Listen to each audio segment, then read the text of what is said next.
落とした三振。まっすぐ3ついった後の落としたボールですね。 While Japan bows to its baseball gods, one pitcher stands alone. This is Tatsuya Imai, the Japanese pitcher who refuses to bow. In the last 5 years, Japanese baseball has given Major League Baseball two of its biggest superstars: Shohei Ohtani, the unicorn, a player who rewrote what's possible, and Yoshinobu Yamamoto, who commanded $325 million before throwing a single MLB pitch. Together, they've built a dynasty in Los Angeles, back-to-back World Series champions, the most dominant team baseball has seen in decades. In Japan, they are treated like royalty. In America, they are box office gold. But there's one man in Japan who isn't impressed: Tatsuya Imai, 27 years old, 1.92 ERA, 178 strikeouts in 163 innings. He's not here to admire them, he's here to destroy them. In a baseball culture built on hierarchy, respect, and tradition, Tatsuya Imai is breaking every single rule. This is his story. Tatsuya Imai wasn't supposed to be here. Born May 9, 1998, in Kanuma, Tochigi Prefecture. Not Tokyo, not Osaka, not a baseball hotbed, just Tochigi. He wasn't a prodigy. He wasn't the Kid Scouts circled on their draft boards at age 12. He was just a kid with a fastball and a chip on his shoulder. At Sakushin Gakuin High School, everything changed. His final year, he carried his team to the Summer Koshien Championship. 5 games, 41 innings, 44 strikeouts, 5 runs allowed, total. But here's what made it legendary. Months before the tournament, his grandfather passed away.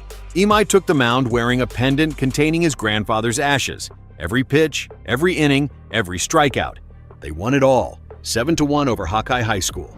But even in victory, something was different about Imai. He didn't celebrate like the others. He just stared ahead. The Seibu Lions selected him first round in the 2016 NPB draft. He was 18 years old. Almost immediately, scouts and coaches labeled him stubborn, uncoachable, too intense, too competitive. They saw it as a problem. Imai saw it as his greatest weapon. But before we get into how he became one of Japan's most dominant pitchers, make sure you're subscribed.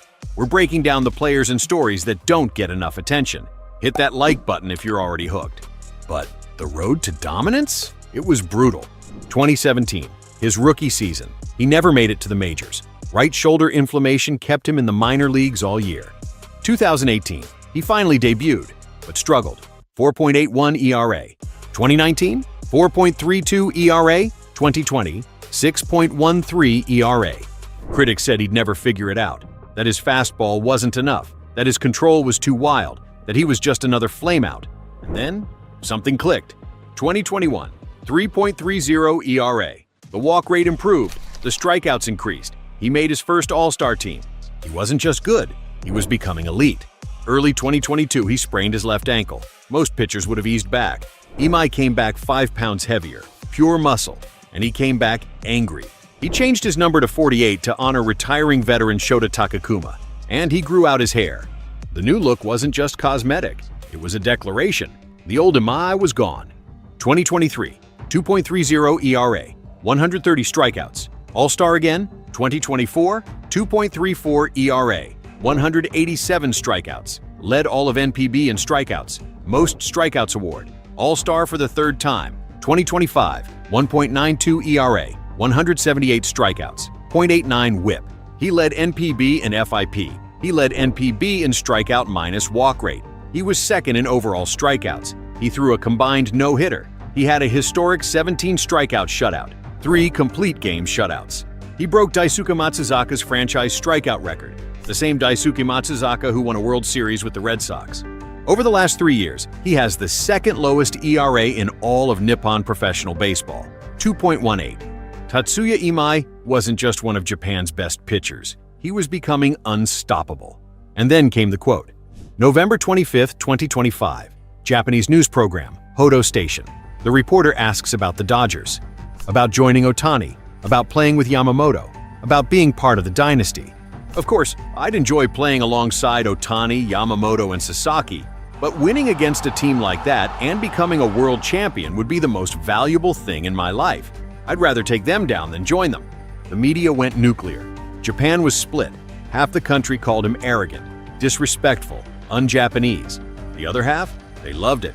Finally, a Japanese player who didn't bow, who didn't worship, who believed he was just as good. In America, the reaction was different. They called him confident, fierce, a competitor.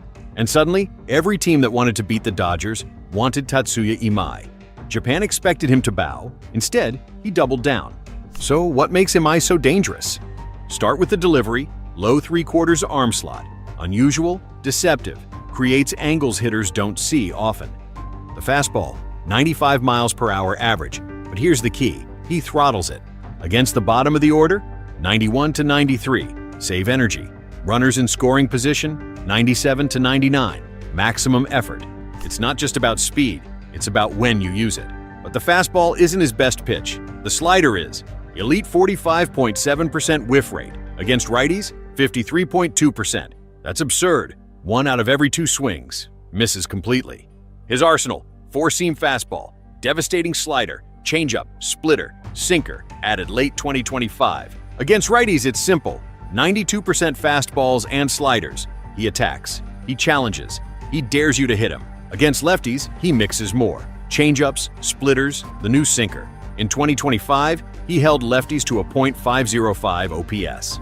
Here's the scary part. Over the last 2 seasons, he has more strikeouts than any pitcher in NPB, 365 total. His strikeout rate? Better than Framber Valdez, better than Zach Gallen, better than Ranger Suarez. But stats don't tell the whole story. It's the mentality. He pitches angry. He pitches fearless. Every at-bat feels personal. Other Japanese pitchers are calm, controlled, respectful. Imai? He attacks. He challenges hitters the way Ohtani and Yamamoto rarely get challenged in NPB. That's what makes him different. That's what makes him dangerous. So why doesn't Imai bow? Why the defiance? Why refuse to join the dynasty? The answer is deeper than ego. Imai doesn't care about being liked. He cares about being the best. In his mind, joining the Dodgers would be the easy path, the safe path. If there were another Japanese player on the same team, I could just ask them about anything, right? But that's actually not what I'm looking for. He wants the hard road, because that's where greatness lives. Japanese baseball culture is built on hierarchy. Respect your elders. Follow the system. Don't stand out. Imai rejects it. He thinks Japan has too many followers, not enough killers.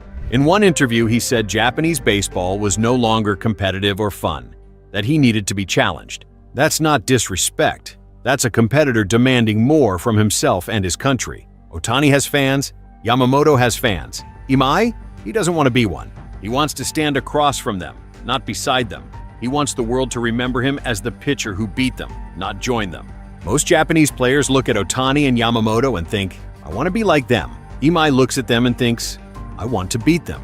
He's not starstruck. He's motivated. This is bigger than baseball. Imai is challenging an entire culture. He's showing the next generation of Japanese players that you don't have to bow. You don't have to be polite. You don't have to wait your turn. You can be fierce. You can be confident. You can be you. That's why he doesn't bow. Because bowing is submission. And Tatsuya Imai doesn't submit to anyone. So the question is, can he actually do it? Can he challenge Ohtani and Yamamoto? MLB teams think so. Projected contract, $130 to $150 million over 6 years. The Yankees want him, the Mets want him, the Giants want him. Every team that wants to beat the Dodgers wants Tatsuya Imai. Let's compare him to early Yamamoto and Ohtani. Imai's last 3 years, 2.18 ERA, 365 strikeouts. Yamamoto pre-MLB, 1.82 ERA, similar strikeout rate. Senga pre-MLB, comparable metrics, but older. Scout reports say his ceiling is a number 2 starter, a Kodai Senga type, maybe better.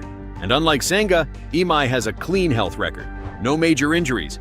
He's 27 years old. He has years ahead of him. But here's what has baseball terrified: the 2026 World Baseball Classic. If Imai joins Team Japan alongside Ohtani and Yamamoto, that rotation becomes unstoppable. 3 of the most dominant Japanese pitchers on one team. But the real storyline? When Team Japan faces the United States, when Imai has to prove he belongs on the same mound as the legends. Imagine it, Imai pitching in the championship game, the weight of a nation on his shoulders, standing alongside the very players he refused to join in Los Angeles. Can he match their greatness when it matters most? We're about to find out. Tatsuya Imai isn't like the others. He doesn't follow. He doesn't bow. He doesn't ask for permission. While Ohtani and Yamamoto built a dynasty in Los Angeles, Imai is building something else, a legacy. In a few weeks, he'll sign with an MLB team. And when he does, baseball will have a new villain, or a new hero, depending on who you ask. Shohei Ohtani changed what was possible. Yoshinobu Yamamoto commanded respect. But Tatsuya Imai? Tatsuya Imai isn't here to join Japan's next baseball dynasty. He's here to destroy it. So, what do you think? Will Imai live up to the hype? Can he really challenge Ohtani and Yamamoto? Drop your predictions in the comments below. And if you want to see more stories like this, the players who refuse to play by the rules, hit that subscribe button and turn on notifications. We've got more coming. This is Foul Ball, where we tell the stories nobody else will.